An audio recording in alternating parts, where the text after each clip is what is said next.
तो चलिए सीधा दिखाएंगे जहां बस्ती के कर्मा देवी शैक्षिक संस्थान समूह का आज स्थापना दिवस हो रहा है, जिसको लेकर उत्तर प्रदेश के मुख्यमंत्री योगी आदित्यनाथ क्या कुछ कह रहे सुनाते हैं आपको।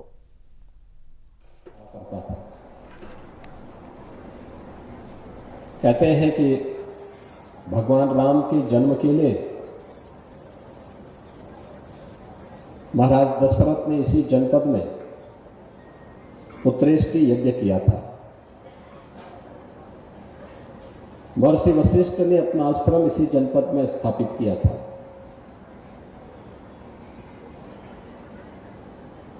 और यह भगवान राम की जन्म के हेतु का कारण भूमि है। तो स्वाभाविक रूप से जो प्रेरणा प्रभु श्री राम ने हम सबको दी कि व्यक्ति कितना भी बड़ा क्यों ना हो जाए, कितना भी वह यश प्राप्त कर ले, धन धान्य से परिपूर्ण हो जाए, लेकिन तब तक वह अधूरा है जब वह तब तक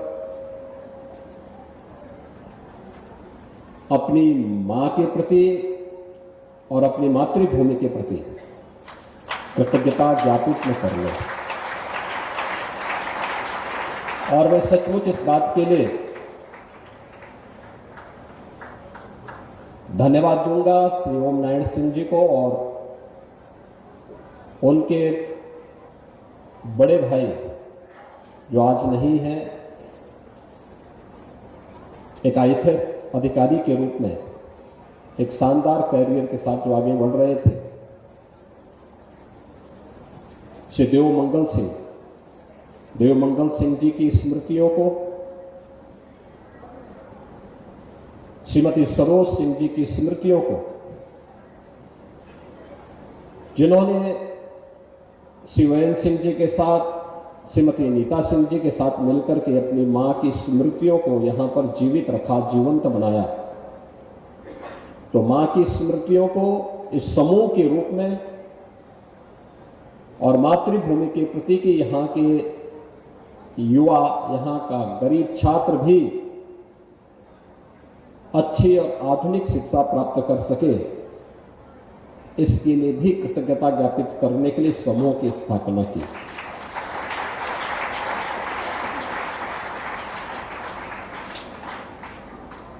शिवानंद सिंह जी गोरखपुर में जिलाधिकारी के रूप में काम किए हैं और जिलाधिकारी के रूप में उन्होंने वहां पर कार्य करते हुए वे तो अपनी प्रशासनिक व्यस्तता में उतना समय नहीं दे पाते थे, लेकिन मैं देखता था कि श्रीमती सरोज सिंह जी और श्रीमती नीता सिंह जी का मंदिर में आना जाना होता था। और मैं उस समय कहीं भी मैं इस लाइन में नहीं था कि मैं उत्तर प्रदेश का मुख्यमंत्री बनूंगा, ना हम लोगों को इससे फुर्सती थी कि जाएं, ना हम लोगों ने कभी इस बात को अपने सामने रखा, ना कोई ध्येय ही था। लेकिन वे जब भी आते थे, दोनों लोग जब भी आते थे, तो श्रीमती सरोज सिंह जी इस बात को जरूर कहते थे कि आप ही बनेंगे, मैं विश्वास के साथ कह रहा हूं, उत्तर प्रदेश का मुख्यमंत्री। मैं कहता था ये सब क्यों बोलना है, अरे आप दर्शन करिए। दर्शन कहा नहीं, मैं इसलिए आ रहा हूं क्योंकि उत्तर प्रदेश को आज आवश्यकता है, सुरक्षा खतरे में है, बेटियां असुरक्षित हैं, जगह जगह दंगे हो रहे हैं, और इससे क्या सभ्य समाज के मन में आक्रोश नहीं आता है इससे। और उसको लेकर के उस समय वो कहते थे कि आप आएंगे और उत्तर प्रदेश को दंगों से मुक्ति मिलेगी, बेटी की सुरक्षा सुनिश्चित होगी। और मैं देखता था वे आज हमारे बीच में नहीं है, स्वर्गीय देवमंगल सिंह जी हमारे बीच में नहीं है। मैं उनकी स्मृतियों को विनम्र श्रद्धांजलि अर्पित करता हूं। मैं इस अवसर पर श्रीमती कर्मा देवी सिंह जी को, जिनके पुत्रों ने उनकी स्मृतियों को शिक्षा के इस बेहतरीन केंद्र के रूप में स्थापित करते हुए उनका एक मूर्त स्मारक इन शिक्षण संस्थाओं के माध्यम से स्थापित किया है। उनकी स्मृतियों को नमन करते हुए विनम्र श्रद्धांजलि अर्पित करता हूं।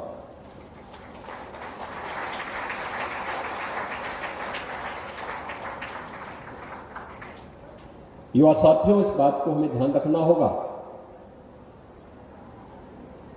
एक व्यक्ति पर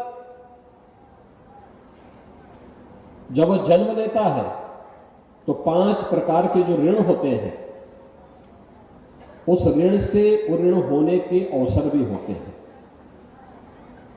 तभी मनुष्य के रूप में हमारी जीवन की यात्रा पूर्ण मानी जाती है।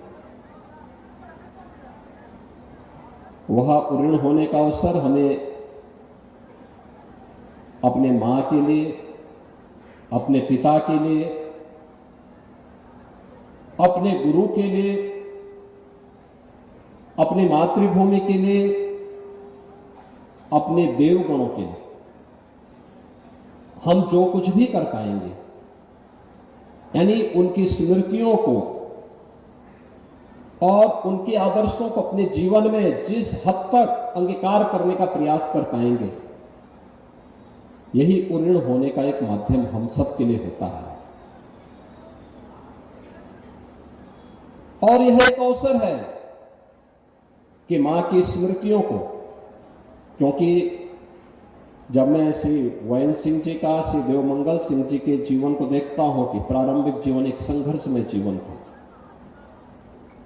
पिता एक शिक्षक थे और समय उन दिवंगत हो गए। अब आप देख सकते हैं क्या स्थिति होती है।